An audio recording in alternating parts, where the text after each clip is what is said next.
வணக்கம். பொதிகை செய்திகளுக்காக மெர்சி சந்திரன். தலைப்புச் செய்திகள். குரேஷியா, பொலிவியா, சிலி நாடுகளுக்கு அரசுமுறை பயணம் இன்று தொடங்கினார் குடியரசுத் தலைவர் ராம்நாத் கோவிந்த்.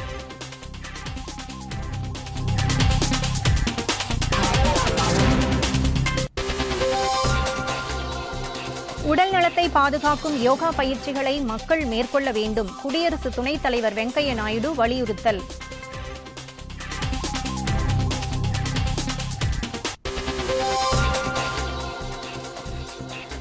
எல்லைப் பகுதியில் பாதுகாப்பை வலுப்படுத்துவதற்கென வாங்கப்பட்ட சின்னூக் ரக ஹெலிகாப்டர்கள் சண்டிகரில் இந்திய விமானப்படையில் இன்று இணைக்கப்பட்டது.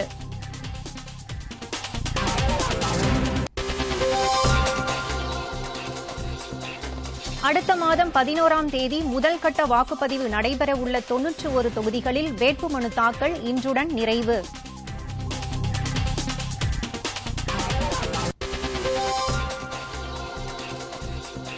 தமிழகத்தில் வேட்புமனு தாக்கல் நாளையுடன் நிறைவடைகிறது. அஇஅதிமுக, திமுக கூட்டணி வேட்பாளர்கள் பெரும்பாலானோர் இன்று மனு தாக்கல்.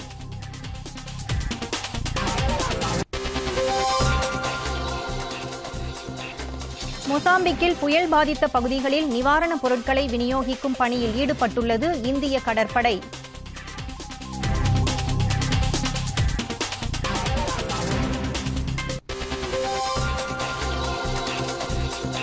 ஐபிஎல் கிரிக்கெட் போட்டி. பஞ்சாப், ராஜஸ்தான் அணிகள் இன்று மோதல்.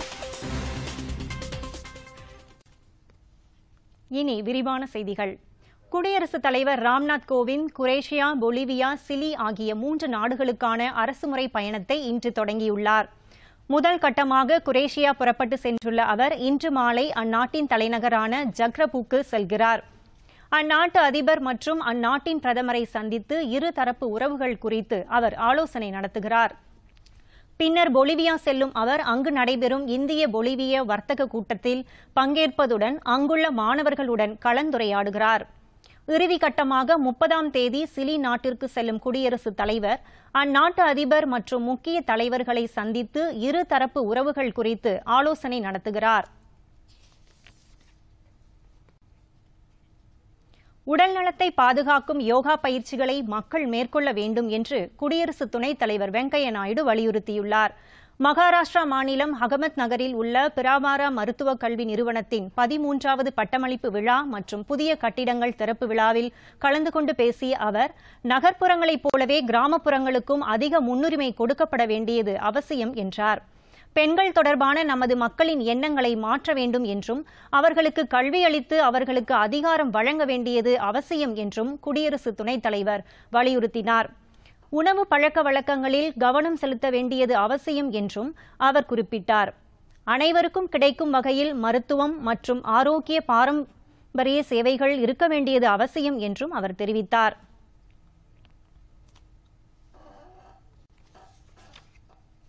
எல்லைப் பகுதியில் பாதுகாப்பை வலுப்படுத்துவதற்கென வாங்கப்பட்ட சின்னூக் ரக ஹெலிகாப்டர்கள் இன்று சண்டிகரில் உள்ள இந்திய விமானப்படையின் ஏர்ஷிப் மார்ஷல் PS சனோவா முன்னிலையில் இணைக்கப்பட்டது.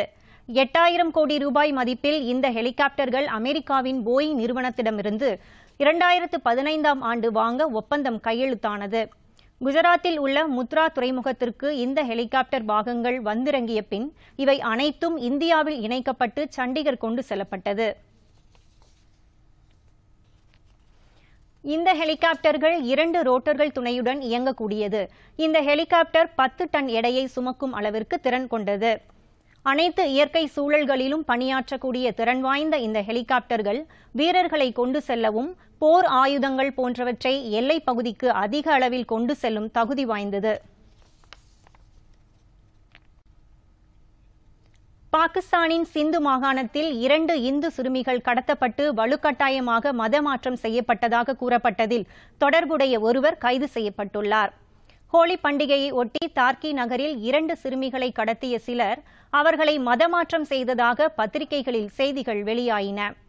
இதுகுறித்து விசாரணை மேற்கொண்டு அது தொடர்பான அறிக்கையை அனுப்பி வைக்குமாறு அங்குள்ள இந்திய தூதரை ட்விட்டர் செய்தியில் சுஷ்மா ஸ்வராஜ் கேட்டுக் கொண்டுள்ளார்.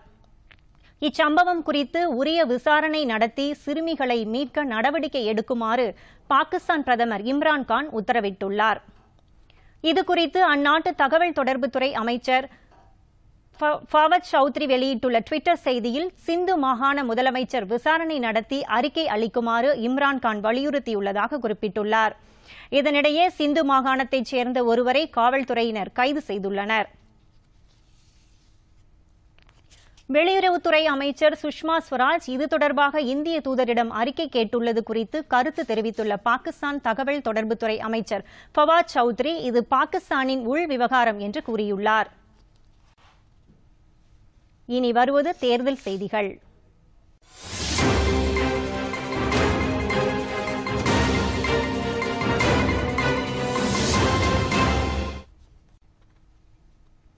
ஏழு கட்டங்களாக நடைபெறும் மக்களவைத் தேர்தலில் அடுத்த மாதம் 11ஆம் தேதி முதல் வாக்குப்பதிவு நடைபெற உள்ள 91 தொகுதிகளில் வேட்புமனு தாக்கல் இன்று நிறைவடைந்தது. இந்த தொகுதிகளில் மொத்தம் எத்தனை பேர் மனு தாக்கல் செய்துள்ளனர் என்பது தொடர்பான விவரம் இன்று இரவு வெளியாகக்கூடும் என்று தெரிகிறது.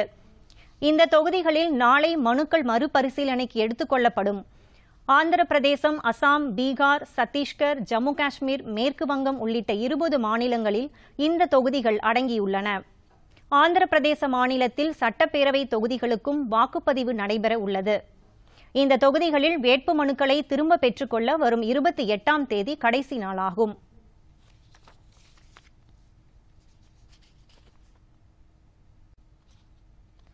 தமிழ்நாடு, புதுச்சேரி உள்ளிட்ட 13 மாநிலங்களில் இரண்டாம் கட்டமாக 97 தொகுதிகளுக்கு ஏப்ரல் 18ஆம் தேதி வாக்குப்பதிவு நடைபெற உள்ள நிலையில் அந்த தொகுதிகளில் நாளையுடன் வேட்புமனு தாக்கல் நிறைவடைகிறது. இந்த தொகுதிகளில் மனுக்களை திரும்பப் பெற இம்மாதம் 29ஆம் தேதி கடைசி நாளாகும். தமிழ்நாட்டில் அஇஅதிமுக, திமுக உள்ளிட்ட முக்கிய கட்சிகளின் வேட்பாளர்கள் இன்று மனு தாக்கல் செய்ய உள்ளனர். தமிழ்நாட்டில் இடைத்தேர்தல் நடைபெற உள்ள 18 சட்டப்பேரவை தொகுதிகளிலும் வேட்புமனு தாக்கல் செய்ய நாளை கடைசி நாளாகும்.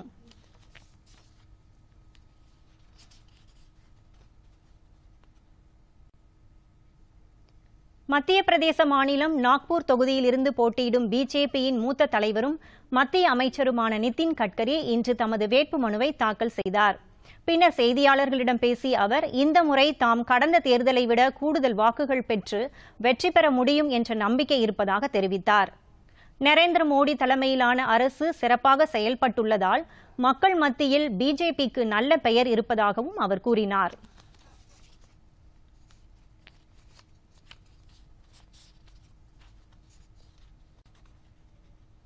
மத்தியில் காங்கிரஸ் ஆட்சிக்கு வந்தால் ஏழைகளுக்கு 72,000 ரூபாய் ஆண்டு வருமானம் உறுதி செய்யப்படும் என்று அக்கட்சியின் தலைவர் ராகுல் உறுதியளித்துள்ளார். இது தொடர்பாக புதுதில்லியில் இன்று செய்தியாளர்களிடம் பேசிய அவர், இந்தியாவில் 20% குடும்பங்கள் மிகவும் ஏழ்மை நிலையில் உள்ளதாக குறிப்பிட்டார். 72,000 ஆண்டு வருமானம் திட்டம் செயல்படுத்தப்பட்டால் 5 கோடி குடும்பங்களும் 25 கோடி மக்களும் பயன்பெறுவார்கள் என்று அவர் தெரிவித்தார். இதனால் இந்தியாவில் இருந்து வறுமை ஒழிக்கப்படும் என்றும் அவர் கூறினார். இந்த திட்டம் பலதரப்பட்ட ஆலோசனைகளுக்கு பிறகு நன்கு ஆராய்ந்து எடுக்கப்பட்ட சிறந்த முடிவாகும் என்று அவர் குறிப்பிட்டார். இதற்காக பல நிதி ஆலோசகரிடமிருந்தும் யோசனைகள் பெறப்பட்டுள்ளதாகவும் அவர் தெரிவித்தார்.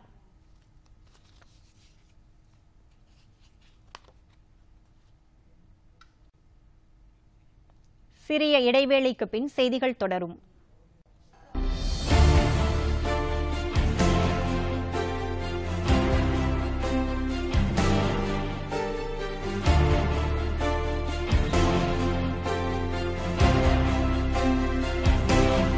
மக்கள் தீர்ப்பு 2019 பொதிகை தொலைக்காட்சியின் செய்தி பிரிவு வழங்கும் மக்களவைத் தேர்தல் சிறப்பு நிகழ்ச்சி.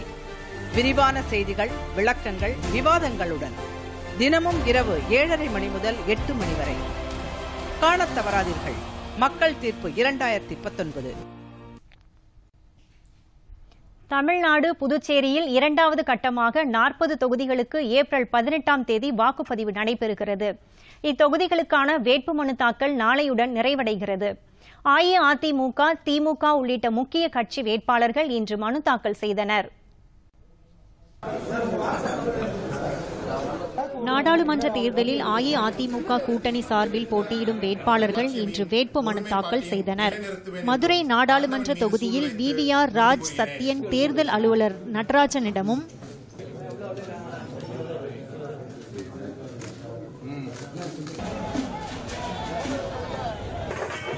பெரம்பலூர் தொகுதியில் வேட்பாளர் சிவபதி தேர்தல் அதிகாரி சாந்தாவிடமும்,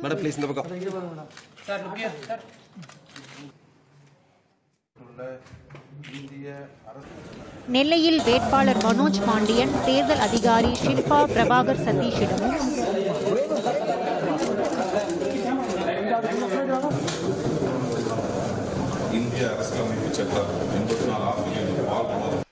சேலம் நாடாளுமன்ற தொகுதிக்கு வேட்பாளர் KRS சரவணன் மாவட்ட ஆட்சியர் ரோகிணியிடமும் அஇஅதிமுக கூட்டணி சார்பில் வேட்புமனு தாக்கல் செய்தனர்.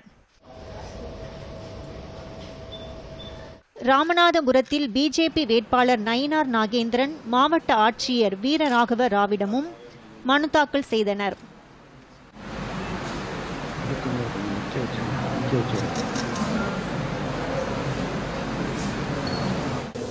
தென்காசியில் புதிய தமிழகம் சார்பில் டாக்டர் கிருஷ்ணசாமி தேர்தல் அதிகாரி முத்துராமனிடமும் வேட்புமனு தாக்கல் செய்தனர்.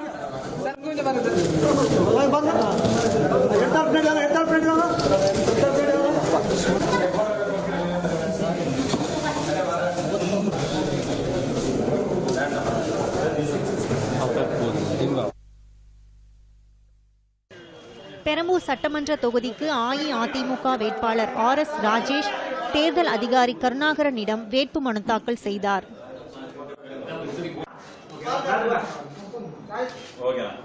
தமிழ்நாடு சட்டமன்ற பேரவையில் உள்ள இடம் ஒன்றை நிரப்புவதற்கு வேட்பாளராக நியமிக்கப்பட்டுள்ளதால் இந்தியாவில் அனைத்து துறைகளிலும் தமிழகம் முதலிடத்தில் உள்ளது என்று அஇஅதிமுக இணை ஒருங்கிணைப்பாளரும் முதலமைச்சருமான எடப்பாடி பழனிசாமி கூறியுள்ளார். திருவள்ளூர் மாவட்டத்தில் நேற்று இரவு பிரச்சாரத்தில் ஈடுபட்ட அவர் மத்தியில் பிரதமர் நரேந்திர மோடி சிறப்பான ஆட்சியை வழங்கி வருவதாக தெரிவித்தார். மக்கள் நலன் கருதியே அஇஅதிமுக பிஜேபி கூட்டணி ஏற்படுத்தப்பட்டுள்ளதாகவும் அவர் கூறினார். ஜெயலலிதாவின் மறைவுக்கு பின் அஇஅதிமுகவை வலுவிழக்க செய்ய நடைபெற்ற முயற்சிகள் தோல்வியடைந்ததாகவும் கட்சி தொடர்ந்து மக்கள் நலனுக்காக பாடுபடும் என்றும் அவர் கூறினார்.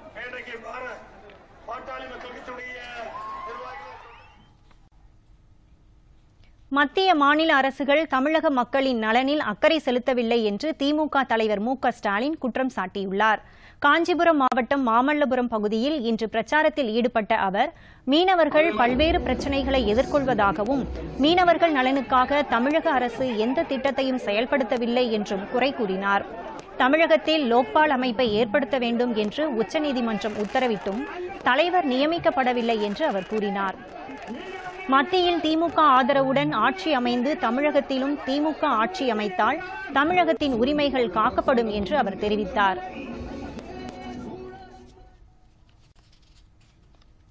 தமிழகத்தில் தற்போதுள்ள மாநில அரசு மாநில உரிமைகளை காக்க தவறவிட்டதாக தமிழ்நாடு காங்கிரஸ் கமிட்டி தலைவர் KS அழகிரி குற்றம் சாட்டியுள்ளார். சென்னையில் இன்று செய்தியாளர்களிடம் பேசிய அவர் கஜா புயலால் பாதிக்கப்பட்ட மாவட்டங்களுக்கு உரிய நிவாரணம் கிடைக்க தமிழக அரசு எந்த நடவடிக்கையும் எடுக்கவில்லை என்று தெரிவித்தார். ராணுவ நடவடிக்கைகளை பிஜேபி அரசியல் ஆதாயத்திற்காக பயன்படுத்துவதாக அவர் விமர்சித்தார்.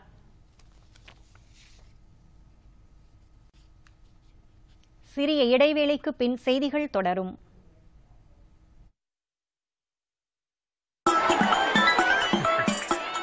சார், கிராமத்துல எல்லாரும் கதவ மூடினாங்க. மீசக்காரர் நாச்சிமுத்து மட்டும் மூடல. நாச்சிமுத்துக்கு புரிய வையி, கழிப்பறைக்கு வழிய காட்டு, வழிய காட்டு, வழிய காட்டு. ஏனாச்சுமுத்து, இந்த கழிப்பறைய கட்டிடத்துல இருந்து வெளிய போகல. பையன் 15 நிமிஷமா வெளிய வரல, அடக்க முடியல. ஒருத்தர் மட்டும் இல்ல, எல்லாரும் கதவை மூடி வைக்கணும். ஏன்னா ஒருத்தர் வெளியில போனாலும் எல்லா குழந்தைகளுக்கும் நோய் வந்துடும். இழப்போ நாச்சிமுத்து, கதவை மூடி வையுங்க எல்லாரும் தினமும் எப்பவும். இந்திய வீடுகளில் கழிப்பறை வந்தது, திறந்த வெளியில் போவது நின்றது. கதவை எப்பவும் மூடி வையுங்க. ஞாபகம் இருக்கட்டும், கழிப்பறையை பயன்படுத்தி அதை பராமரியுங்க. எல்லாரும் தினமும் எப்பவும். வேலூர் மாவட்டத்தில் மக்களவைத் தேர்தல் மற்றும் சட்டப்பேரவை இடைத்தேர்தலுக்கான வாக்குப்பதிவு இயந்திரங்கள் சரிபார்க்கப்பட்டு சம்பந்தப்பட்ட பகுதிகளுக்கு பாதுகாப்புடன் அனுப்பி வைக்கப்படுவதாக மாவட்ட ஆட்சியர் ராமன் கூறியுள்ளார். வாக்குப்பதிவு இயந்திரங்களை அங்கீகரிக்கப்பட்ட அரசியல் கட்சிகளின் பிரதிநிதிகளின் முன்பு சரிபார்த்து அவற்றை தேர்தல் அதிகாரிகளிடம் ஒப்படைக்கும் நிகழ்ச்சி வேலூரில் நடைபெற்றது. பின்னர் 100% வாக்குப்பதிவை வலியுறுத்தி நடைபெற்ற ஆட்டோ விழிப்புணர்வு பேரணியை மாவட்ட ஆட்சியர் தொடங்கி வைத்தார். அதைத் தொடர்ந்து செய்தியாளர்களிடம் பேசிய அவர், மாவட்டத்தில் 18,000 பணியாளர்கள் தேர்தல் பணிகளில் ஈடுபடுத்தப்பட உள்ளதாக தெரிவித்தார்.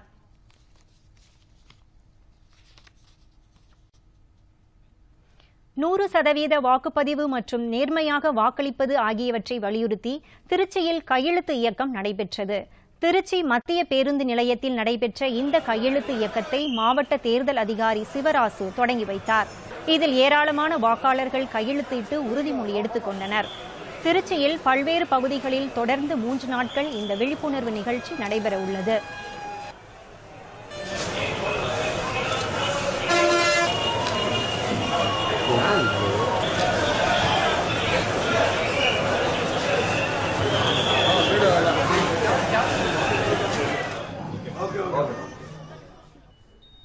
வாக்காளர்களுக்கு விழிப்புணர்வு ஏற்படுத்தும் நிகழ்ச்சிகளின் ஒரு பகுதியாக திருவள்ளூரில் ஏடிஎம் இயந்திரத்தில் தொடு திரையின் மூலம் விழிப்புணர்வை ஏற்படுத்தும் நிகழ்ச்சியை மாவட்ட ஆட்சியர் மகேஸ்வரி ரவிக்குமார் தொடங்கி வைத்து பார்வையிட்டார்.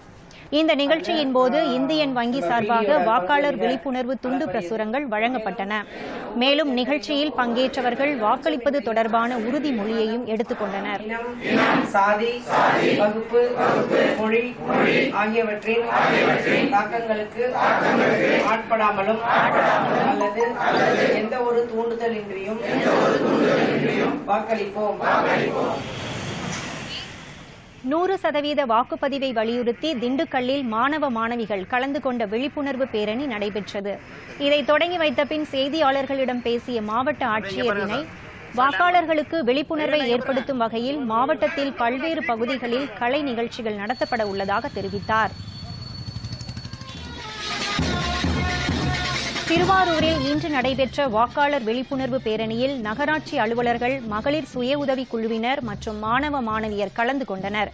இதில் பங்கேற்ற மகளிர் சுய உதவிக் குழுவினர் மருதாணியால் கைகளில் வாக்காளர் விழிப்புணர்வு வாசகங்களை எழுதி விழிப்புணர்வை ஏற்படுத்தினர்.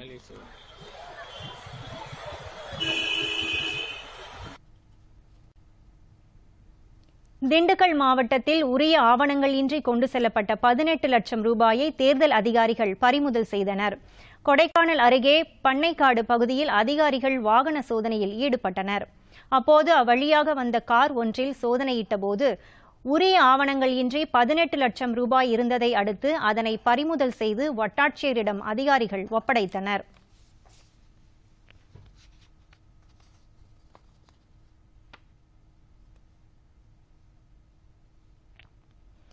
இதேபோல் மேட்டுப்பாளையம் பகுதியிலும் உரிய ஆவணம் இன்றி கொண்டு செல்லப்பட்ட 18,20,000 ரூபாய் பறிமுதல் செய்யப்பட்டது. உரிய ஆவணங்கள் இருந்தால் அதை சமர்ப்பித்து பணத்தை திரும்ப பெற்றுக் கொள்ளலாம் என்று அதிகாரிகள் தெரிவித்துள்ளனர்.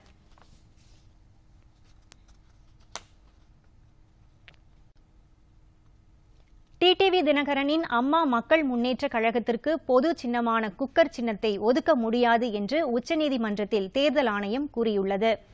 தமது கட்சிக்கு குக்கர் சின்னத்தை ஒதுக்க வேண்டும் என்று தினகரன் தரப்பில் மனு தாக்கல் செய்யப்பட்டிருந்தது.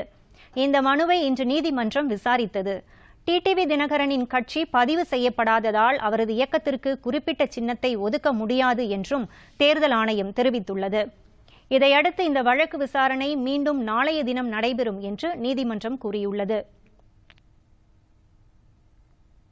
தேர்தல் பிரச்சாரத்தின் போது பேரணிகள் மற்றும் வாகன அணிவகுப்புக்கு தடை விதிக்க வேண்டும் என்று தாக்கல் செய்யப்பட்ட மனுவை உச்சநீதிமன்றம் தள்ளுபடி செய்தது.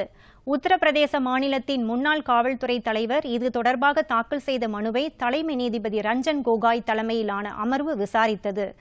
இதுபோன்ற பேரணிகள் சுற்றுச்சூழலுக்கு பாதிப்பை ஏற்படுத்துவதாகவும் தேர்தல் ஆணையத்தின் விதிமுறைக்கு எதிரானது என்றும் மனுதாரர் தரப்பில் கூறப்பட்டது. எனினும் இதற்கு தடை விதிக்க முடியாது என்று கூறி மனுவை நீதிபதிகள் தள்ளுபடி செய்தனர்.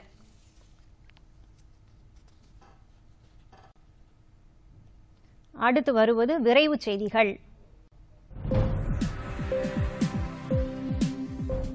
பசுமை புரட்சியின் தந்தை என உலகளவில் அழைக்கப்படும் நார்மன் போர்லாக்கின் 105வது பிறந்த நாளை ஒட்டி தரமணியில் உள்ள MS சுவாமிநாதன் ஆராய்ச்சி அறக்கட்டளையில் அவரை நினைவு கூறும் வகையில் கருத்தரங்கம் மற்றும் புகைப்பட கண்காட்சி இன்று நடைபெற்றது.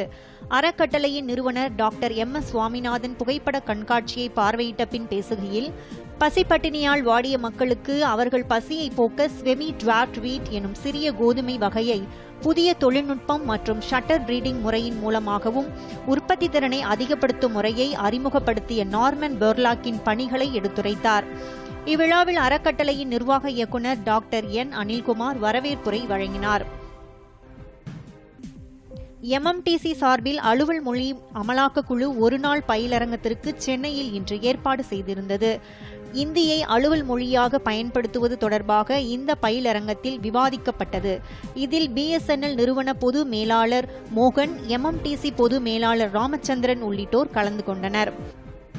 பொள்ளாச்சி பாலியல் வன்கொடுமை சம்பவத்தில் பாதிக்கப்பட்ட பெண்ணின் பெயரை வெளியிட்ட கோவை மாவட்ட காவல்துறை கண்காணிப்பாளர் மீது ஒழுங்கு நடவடிக்கை எடுக்கப்பட்டுள்ளதாக தமிழக அரசு சென்னை உயர்நீதிமன்றத்தில் தெரிவித்துள்ளது. பெயரை வெளியிட்ட காவல்துறை கண்காணிப்பாளர் மற்றும் உள்துறை செயலாளர் மீது வழக்கு பதிவு செய்ய கோரி சென்னை உயர்நீதிமன்றத்தில் மனு தாக்கல் செய்யப்பட்டது. இந்த மனு மீது இன்று விசாரணை நடைபெற்றபோது தமிழக அரசு சார்பில் இவ்வாறு பதில் அளிக்கப்பட்டது.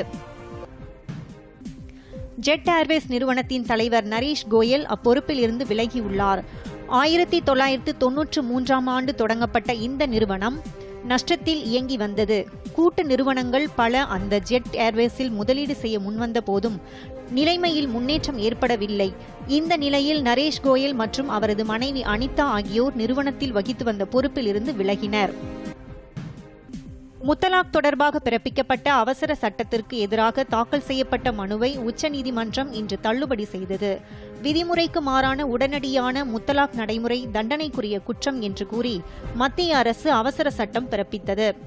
இது அரசியல் சாசனப்படி செல்லத்தக்கதல்ல என்று கூறி தாக்கல் செய்யப்பட்ட மனுவை விசாரித்த தலைமை நீதிபதி ரஞ்சன் கோகாய் தலைமையிலான அமர்வு உச்சநீதிமன்றம் இதில் தலையிட விரும்பவில்லை என்று கூறி மனுவை தள்ளுபடி செய்தது.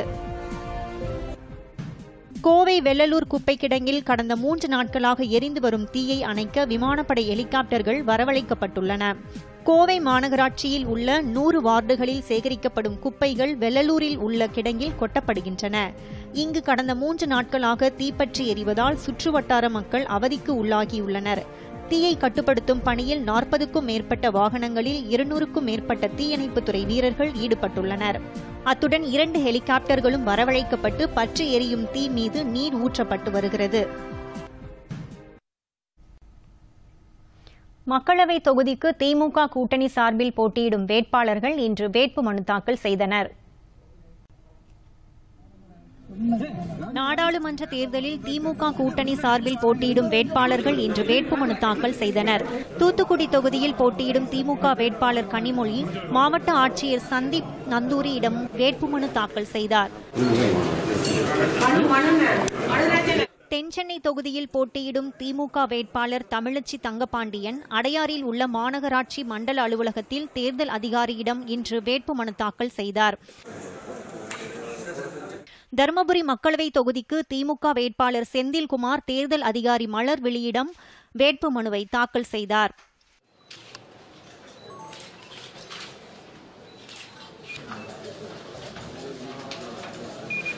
மக்களவையில் உள்ள இடம் ஒன்றை நிரப்புவதற்கு வேட்பாளராக கள்ளக்குறிச்சி நாடாளுமன்ற தொகுதிக்கு வேட்பாளர் கௌதம சிகாமணி சார் ஆட்சியரிடம் வேட்புமனுவை தாக்கல் செய்தார்.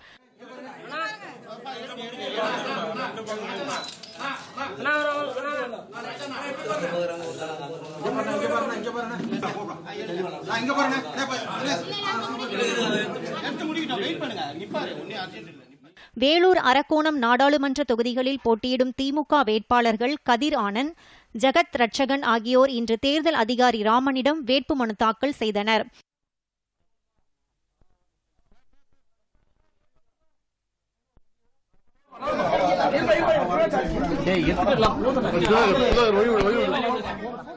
திமுக கூட்டணியில் காங்கிரஸ் கட்சி சார்பில் திருச்சி நாடாளுமன்ற தொகுதி வேட்பாளர் திருநாவுக்கரசர் தேர்தல் அதிகாரி சிவராசிடம் இன்று தனது வேட்புமனுவை தாக்கல் செய்தார்.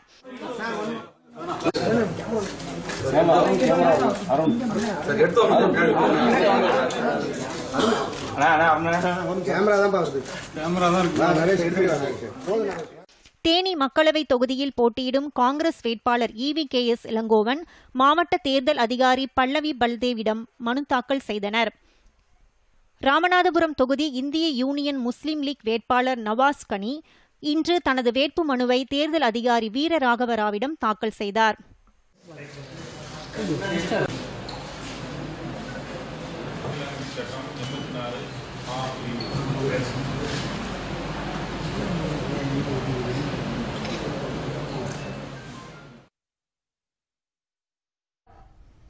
தொடர்வது உலகச் செய்திகள்.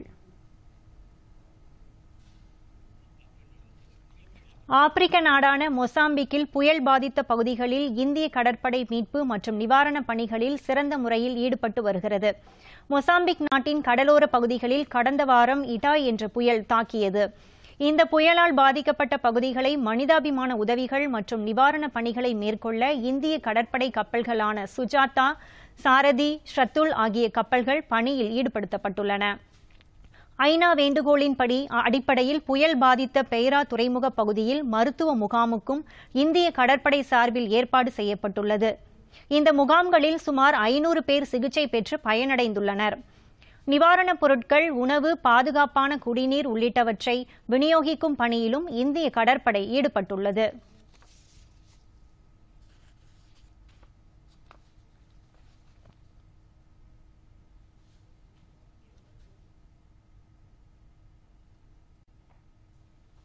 இனி வருவது விளையாட்டுச் செய்திகள்.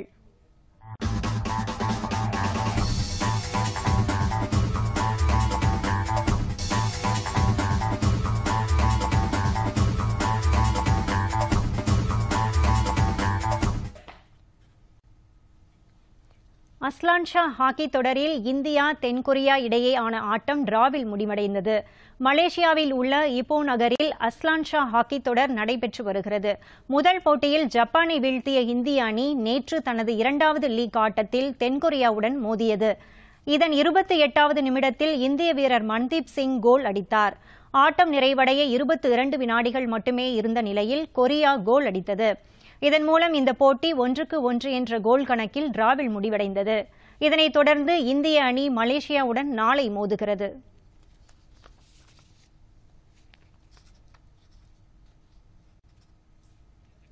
IPL கிரிக்கெட் போட்டியில் 3வது நாளான இன்று ராஜஸ்தான் ராயல்ஸ் அணியும் கிங்ஸ் 11 பஞ்சாப் அணியும் மோதுகின்றன. இந்த போட்டி ஜெய்ப்பூரில் இன்று இரவு 8 மணிக்கு தொடங்குகிறது. முன்னதாக IPL தொடரில் 2வது நாளான நேற்று மும்பையில் நடைபெற்ற போட்டியில் மும்பை மற்றும் தில்லி அணிகள் மோதின. டாஸ் வென்ற மும்பை அணி பந்து வீச்சை தேர்வு செய்தது. இதையடுத்து முதலில் ஆடிய தில்லி அணி நிர்ணயிக்கப்பட்ட 20 ஓவரில் 6 விக்கெட் இழப்பிற்கு 213 ரன் எடுத்தது. தொடர்ந்து ஆடிய மும்பை அணி 19.2 ஓவரில் 176 ரன்களுக்கு அனைத்து விக்கெட்டுகளையும் இழந்தது. இதன் மூலம் 37 ரன் வித்தியாசத்தில் தில்லி அணி அபார வெற்றி பெற்றது. கொல்கத்தாவில் நேற்று நடைபெற்ற மற்றொரு ஆட்டத்தில் ஐதராபாத் மற்றும் கொல்கத்தா அணிகள் மோதின.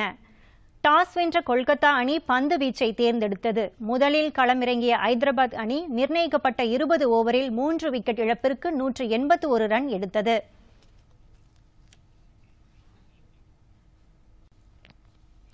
மீண்டும் தலைப்புச் செய்திகள்.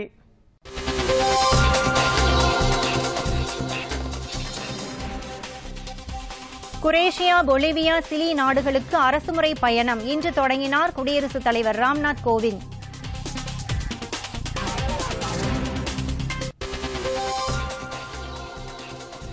உடல்நலத்தை பாதுகாக்கும் யோகா பயிற்சிகளை மக்கள் மேற்கொள்ள வேண்டும், குடியரசு துணைத் தலைவர் வெங்கையா நாயுடு வலியுறுத்தல்.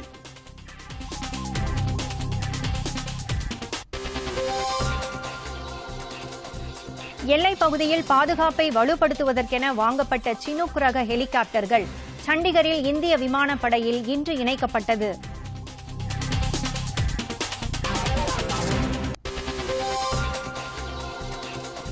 அடுத்த மாதம் 11ஆம் தேதி முதல் கட்ட வாக்குப்பதிவு நடைபெற உள்ள 91 தொகுதிகளில் வேட்புமனு தாக்கல் இன்றுடன் நிறைவு.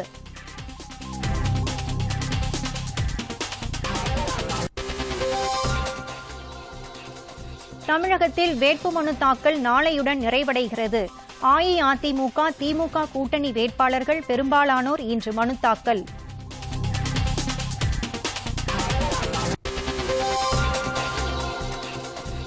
மொசாம்பிக்கில் புயல் பாதித்த பகுதிகளில் நிவாரணப் பொருட்களை விநியோகிக்கும் பணியில் ஈடுபட்டுள்ளது இந்திய கடற்படை.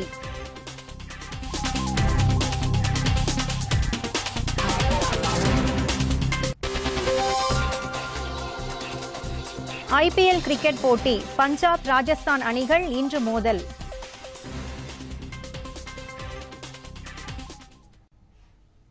இத்துடன் செய்திகள் நிறைவடைகின்றன. மீண்டும் செய்திகள் இரவு 8 மணிக்கு. வணக்கம்.